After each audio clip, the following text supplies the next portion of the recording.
டிவில தொகுப்பாளரா இருந்து, அதுக்கப்புறம் வந்து ஒரு சைட் ரோல்ல வந்துட்டு, அதையும் தாண்டி ஹீரோ அப்படிங்கிற ஒரு போஸ்டிங்க்கு வந்தவர் தான் சிவகார்த்திகேயன். வருத்தப்படாத வாலிபர் சங்கம் அப்படிங்கிற படம், அத தொடர்ந்து எதிர்நீச்சல் இந்த மாதிரி 2 படங்கள் ஹேட்ரிக் வெற்றி குடுத்ததுனால, ஒரு கதாநாயகன் அப்படிங்கிற அந்தஸ்த சிவகார்த்திகேயன் பெற்றுட்டாரு. அது தொடர்ந்து இவருக்கு நெறைய ரசிகர்களும் உருவாயிட்டாங்க.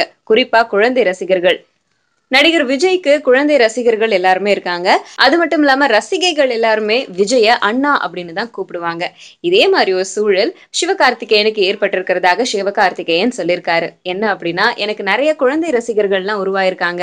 அது ஏன்னு எனக்கே தெரியல. அது மட்டும் இல்லாம பெண்கள் எல்லாருமே என்ன அண்ணான்னு கூப்பிடுறாங்க. எனக்கு ரொம்ப சந்தோஷமா இருக்கு. நான் ரொம்ப குடுத்து வச்சவன் அப்படின்னு சொல்லியிருக்காரு.